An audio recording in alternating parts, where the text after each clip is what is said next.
So now that you guys have some information about what paronychia and acute or chronic paronychia is, that's what I've been basically dealing with, and it's just a localized superficial disruption of the seal between the proximal nail fold, which is right around here, the nail fold, and the nail plate. So yeah, it's not fun, and it can be very annoying, and I was not able to wear any nail polish or anything like that. So you definitely want to stay away from irritants, perfumes or creams that have perfumes, or anything that can cause the inflammation to come back and irritate it. You really want to stay away from that. So it's been really hard for me because I've got to still wash dishes and still do all of that, and try to keep my finger away from the moisture, which is what is really hard to do, because when you're constantly washing dishes or anything like that, it's really hard to keep this area dry. So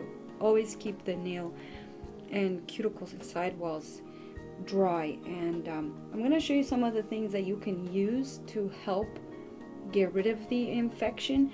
And I was really on top of it this time, because last time when I had the paronychial infection, I didn't know about it until like maybe a week later. It started out with itching. So if you get any kind of itching around the cuticle, watch out. Your first thing that you should go to is to the tea tree bottle. Now, mind you, I do have tea tree in my cuticle oils. However, I don't think I used enough tea tree oil to keep that at bay. So what you want to do is make sure that you use the tea tree oil in its purest form. So grab a Q-tip, dip it in, and then proceed to rub it and apply the tea tree in that affected area. And once a day is usually enough, because tea tree oil is very, very strong. And if you get too much, then it will start to swell a little bit just because of the tea tree oil.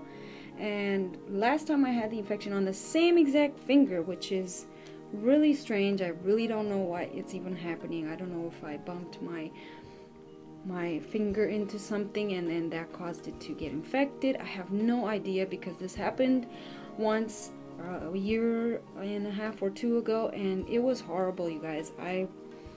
My nail started to lift right here because there was infection and pus that went right underneath the nail plate, and it took like 6 months for it to really grow out and to just stabilize. But this time I caught it on time, and I've had just some flare-ups here and there.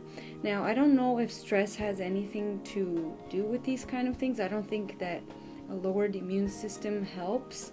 I think if your immune system is really low, it can really flare this up, and my immune system has not been the best lately, so I think that is just not helping my situation. Now, you can also get chronic paronychia if you have an underlining health condition, and usually sometimes that's from people who have diabetes. So you really want to get checked, and maybe at some point I will just talk to a doctor to see what's going on, why I'm getting this again for the second time.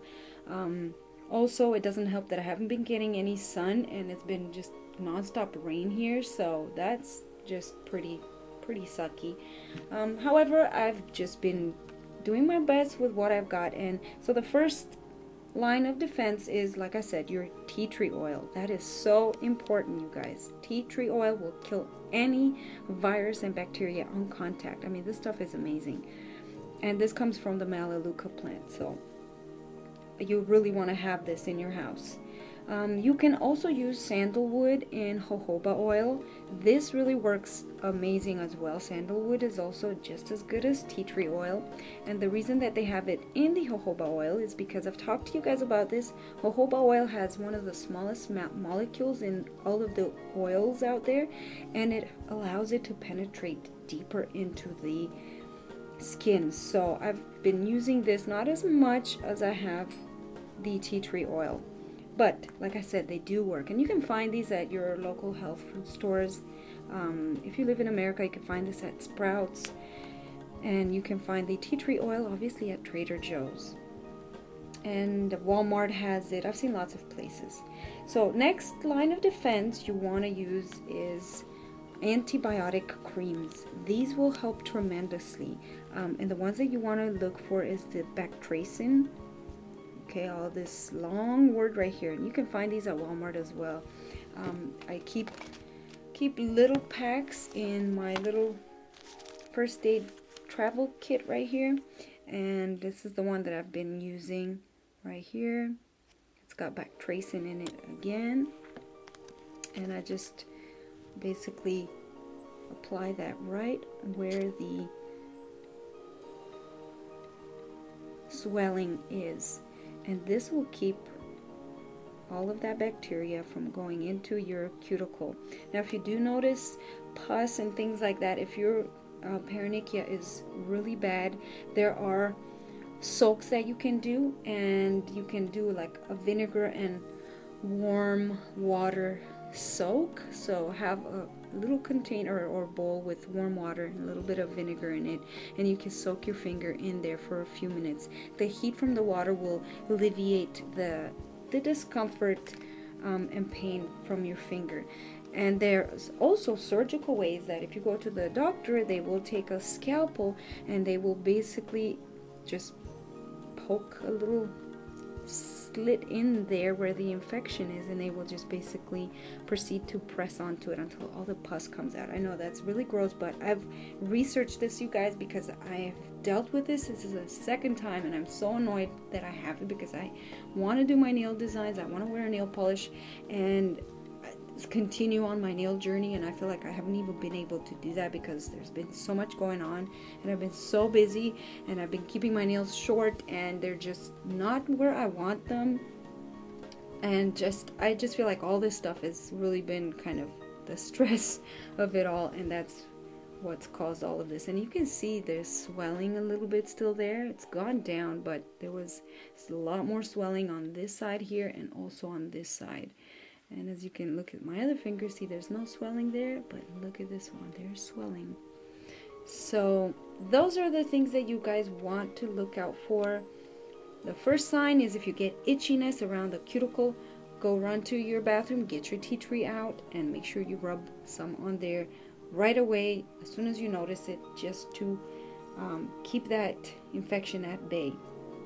If the infection does set, which can take a day or so, then you definitely want to go back to your second line of defense, which is the bactracin ointments, polysporin, and all of those kind of things that you can apply to help with your condition. And then the last thing is basically just making sure you drink lots of water and just keep the stress levels down as much as possible, and just give your finger lots of tender loving care. And also vitamin E oil will help heal the process and keep the cuticles nice and smooth. And I use this one from Jason, and I got this at Vitacost online, so this is also a really good vitamin E oil that has almond oil in it. So I've been putting that onto my fingernail here. So yeah, it's been really hard not being able to wear nail polish and stuff, but I thought maybe this would help somebody out there who's had this or is going through this or will go through this kind of infection. It will take several weeks, so it's been about 3.5 weeks for me, and so let's hope that this does go away soon, because I want to get back on track with my nail tutorials and all of that. So thank you so much, you guys, for watching. I'll have all the information, like I said, for you guys in the description bar below if you want to find out where you can purchase these tea tree oils and things like that. You can find them anywhere. But yeah, be careful with your nails and cuticles because they can get infected, and it's not fun, trust me. So thank you so much for watching, you guys, and subscribing, and for all of that, and I will see you in my next video. Bye.